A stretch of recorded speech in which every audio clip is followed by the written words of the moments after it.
Ver Mais de volta e o assunto agora é dor de cabeça. Segundo a Sociedade Brasileira de Cefaleia, mais de 70% das mulheres e 50% dos homens têm ao menos um episódio de dor de cabeça por mês.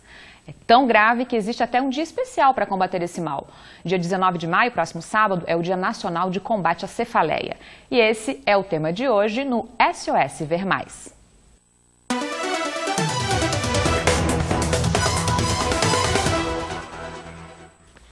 E quem já está aqui com a gente para tirar o máximo possível de dúvidas sobre dor de cabeça é a alergista e imunologista Leda Sandrin e o radiologista Felipe Rosenberg. Boa tarde a vocês dois. Obrigada pela participação. Fiquem bem à vontade aqui na Casa do Ver Mais. Isso aí. Eu não sei quem que pode começar respondendo para a gente, mas é verdade que existem mais de 100 tipos de dor de cabeça? Podemos dizer que temos vários tipos de dor de cabeça, mas nós dividimos as dores de cabeça, ou cefaleias, vamos chamar assim, em dois grandes grupos, né? As cefaleias essenciais, que são principalmente as enxaquecas e as cefaleias tensionais, e as cefaleias secundárias. E essas secundárias podem estar associadas a diversas doenças. Então, por exemplo, um exemplo bem prático, um indivíduo com um quadro infeccioso com febre. A febre libera uma série de mediadores que mexe um pouquinho nos vasos intra e extra, cranianos e pode causar cefaleia. Então, se a gente imaginar que qualquer alteração metabólica pode dar cefaleia, e então a gente vai imaginar que uma série de doenças. Então, não diria que tem todos esses tipos, mas tem todas essas causas, eu diria, desse formato. Agora a gente tem perguntas dos nossos telespectadores que fizeram perguntas da rua. Vamos ouvir?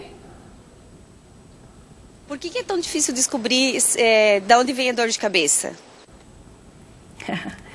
Bom, uma das respostas é essa. É difícil descobrir de onde vem a dor de cabeça pelo número extenso de causas.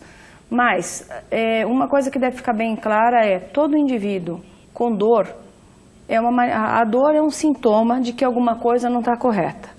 E se eu imaginar que eu posso ter dor de cabeça ou cefaleia por alterações musculoesqueléticas, ou seja, alguma alteração em coluna, alguma alteração muscular, alguma alteração inflamatória, alguma alteração basicamente metabólica, por alterações de glicemia, ou por alterações intracranianas relacionadas a tumores, ou alteração de acuidade visual. Então, eu vou ter que fazer o quê? Eu tenho que percorrer uma via sacra e fazer diagnóstico. Então, a gente não pode falar, eu tenho uma dor de cabeça há muito tempo, eu tomo um remédio melhor, mas por que está doendo?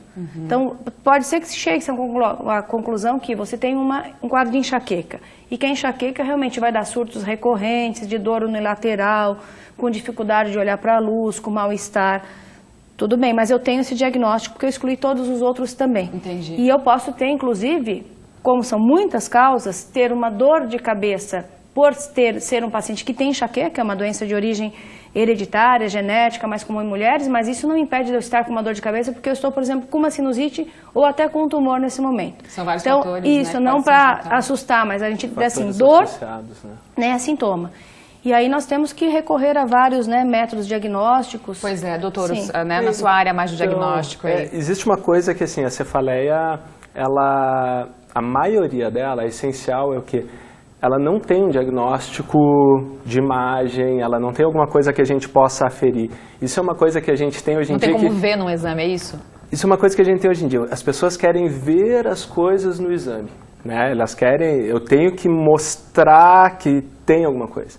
E só vai ter alguma coisa quando for essa secundária, ou seja, for por causa de um problema de visão ou por causa de um tumor intracerebral. Bom, daí eu vou mostrar, tem um tumor aqui, ou então tem febre com alterações.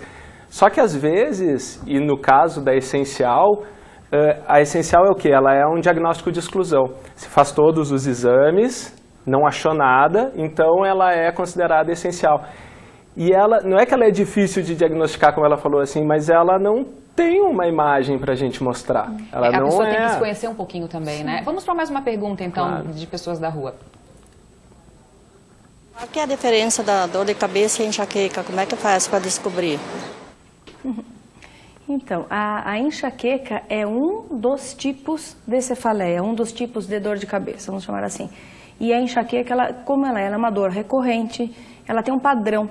Então, o diagnóstico, depois que a gente exclui todas as outras formas, ela tem um padrão de vez em quando o Felipe pode até falar, mas tem algumas imagens que a gente observa nos pacientes com aura, né, com alteração de substância branca e tal, mas é um padrão. Então, quando a gente diz enxaqueca, o nome correto para enxaqueca para uma enxaqueca é o quê? É uma dor de cabeça essencial, de origem hereditária, que tem um comportamento de recidiva, reaparece, a ter um padrão assim, a dor geralmente é pulsátil, uma dor bastante desagradável, ela pode acontecer do paciente ter antes da dor, que a gente chama de aura, ter alguns sintomas de náusea, ter sintomas de distúrbios visuais, de ver coisas, ter tontura, ter desmaio.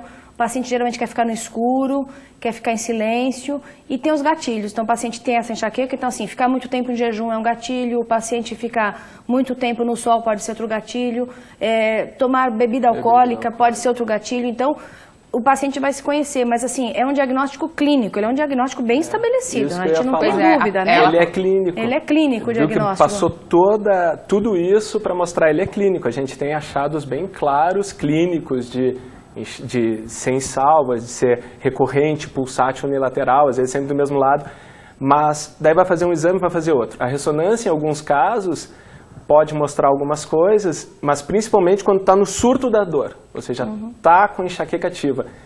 Então a pessoa tem que ir fazer o exame no período da dor, entendeu? Não é um troço complicado. E a imagem, ela é sugestiva. O diagnóstico, ele é absolutamente clínico. Então, assim, não é que não tem diagnóstico. Tem diagnóstico, mas é que o diagnóstico é clínico. Hoje em dia acredita um pouco menos, parece, quando a gente não consegue provar. Entendi. E falar em acreditar ou não, quem nunca teve enxaqueca não sabe realmente o que é, né? Segundo a Organização Mundial de Saúde, é uma das doenças mais incapacitantes do mundo, bastante, né? Que a pessoa não consegue realmente trabalhar, não consegue fazer nada. Perde-se muitos dias produtivos de pacientes, em geral, no mundo com enxaqueca. Ainda é uma doença menosprezada, então volto a dizer, eu tenho que ter o diagnóstico. Dor é um sintoma de alerta. E aí tem tratamento, né? Depois tem tratamento, exatamente. E o tratamento não é esporadicamente tomar medicamento. Para cada caso, porque tem casos muito mais intensos. Então nós temos assim uma disponibilidade, a gente aprendeu mais sobre a cefaleia, sobre a enxaqueca. Então a disponibilidade de tratamento ela é muito ampla. E a pesquisa também das causas, porque muitas vezes o paciente tem enxaqueca, é uma cefaleia que a gente chama então essencial, quer dizer, a doença é essa, é uma alteração de vasodilatação ou vasoconstrição de vasos intra- e extracranianos, isso que causa o sintoma de dor, que libera umas moléculas, estimula o nervo e você tem dor. Isso é o que causa, mas o que pode estar estimulando isso, qual é o gatilho, independente de ser hereditário ou não, é que é muito importante. Então o paciente, além de se conhecer, ele tem que ser pesquisado, porque, por exemplo, na área da alergia, existem pacientes com alergia alimentar, por exemplo, que ao ingerir o alimento, ele pode ter como sintoma o gatilho da enxaqueca. Pacientes com rinite alérgica, então inalou ácaro, inalou pólen, é muito frequente, e isso tem uma associação muito grande de pacientes com enxaqueca, não é nem com cefaleia normal, com enxaqueca, associado à rinite. Por quê? Porque na rinite alérgica a gente libera histamina, que é um mediador vasoativo, que ele faz esse movimento que é justamente o gatilho. Então, às vezes, você vai tratar a alergia, o paciente continua sendo um paciente de enxaqueca, mas quando eu tratei a alergia, eu diminui um dos gatilhos. Então, a qualidade de vida dele melhora. Inclusive em criança isso, né? Isso. Tem uma dor de cabeça, às vezes tem rinite, o pai não associa. Sim. E tem muitos pacientes assim, com 8, 7 anos de idade, já tem um diagnóstico assim, fechado de enxaqueca. Isso daí é uma doença cruel até. Um pouco mais comum em mulheres, a gente acha que tem uma alteração hormonal. Mulheres referem na atenção pré-menstrual crises de enxaqueca como um dos gatilhos.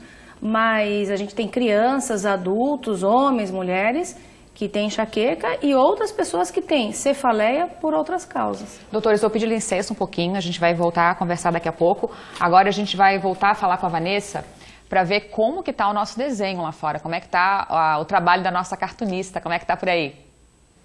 Fábio, olha só, eu tô adorando e o cinegrafista nosso aqui, o Ninja, ele falou que o desenho tá melhor do que você pessoalmente, ó, depois você vai se acertar com a Fábio, né, Ninja?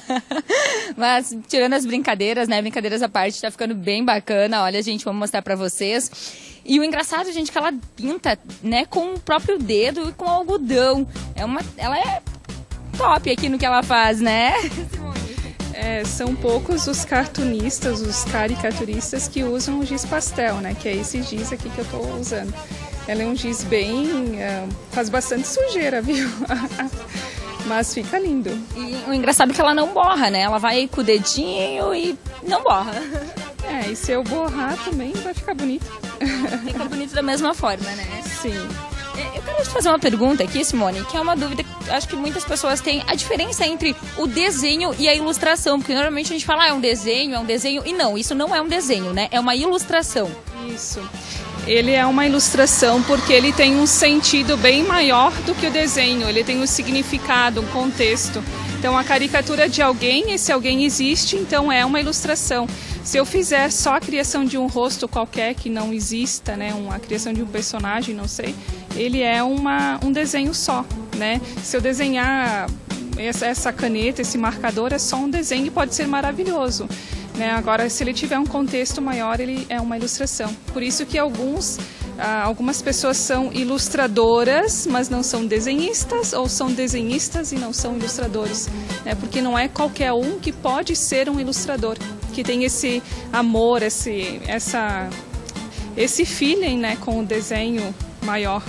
Então a gente vai voltar ao estúdio agora com a Fabiana, que a Simone vai terminar a nossa ilustração aqui. No próximo bloco ela vai entrar ao vivo, então, aí no estúdio com a Fabiana para mostrar o desenho final. Fábio, você tá gostando? O que tu achou aí do que o Ninja falou? Será que é verdade?